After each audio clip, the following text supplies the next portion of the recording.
All right, Tim, so you're going to check the oil, and how do you do that? So first you have to make sure that you parked on a flat surface, and then you pull the dipstick out. Make sure that you don't touch any dirt.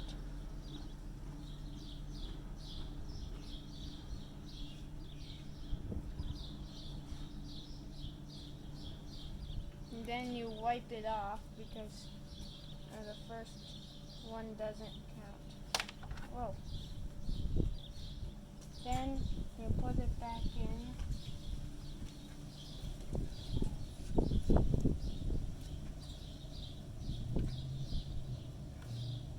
And then you'll take it out again.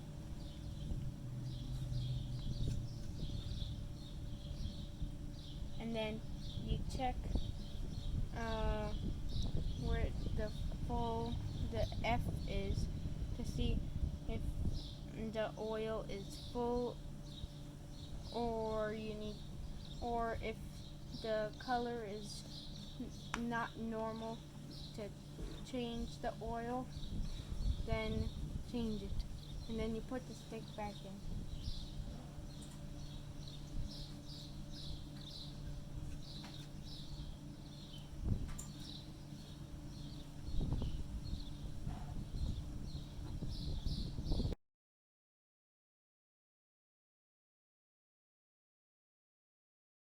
All right, Tim, can you say how to check the coolant for a car?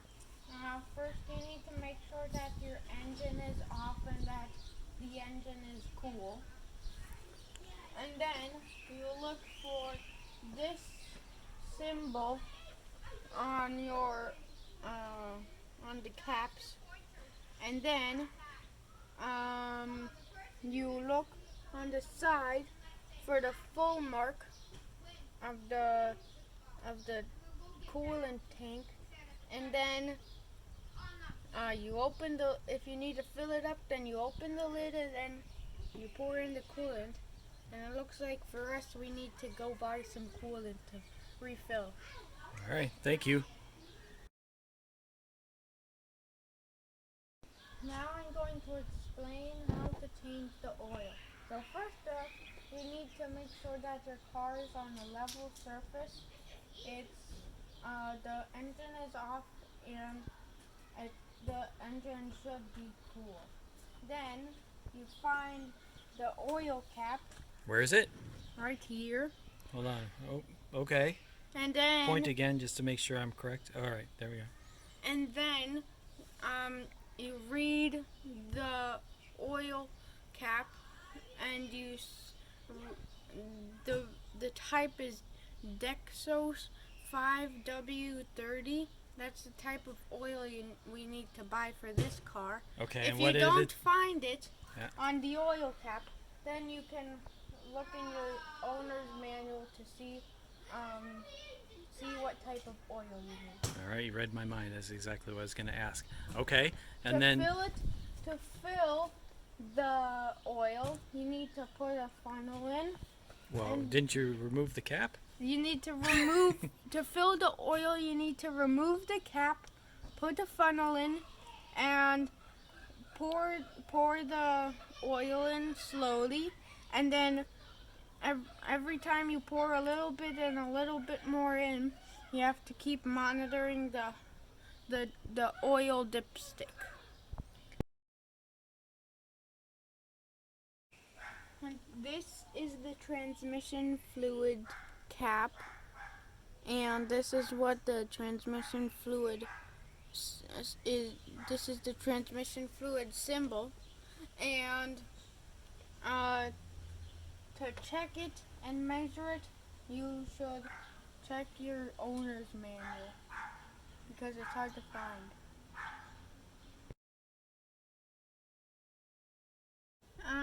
The battery in my dad's car is very hard to find. It's not under the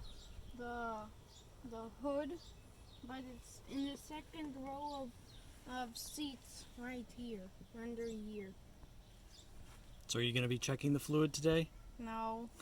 Yeah, it's kind of difficult. All right. This is the brake fluid. On the side, you will see there's a max fill line, and you know that it's time to refill your brake fluid when a light on your dashboard comes on, and to fill the brake fluid, you should check your owner's manual. And power steering fluid. I read the owner's manual on how to check your power steering fluid. The fluid is under this engine cover, but I won't be taking it off today. But the fluid has a dipstick just like the oil does. You shouldn't. You would check it the same way you would for the oil, but you shouldn't. You shouldn't need to regularly check the power steering fluid because it shouldn't be leaking. If it's leaking, then you should go check with your auto mechanic. Change the something. And what do you do if the number's too low? If it's too low, then you let the air out.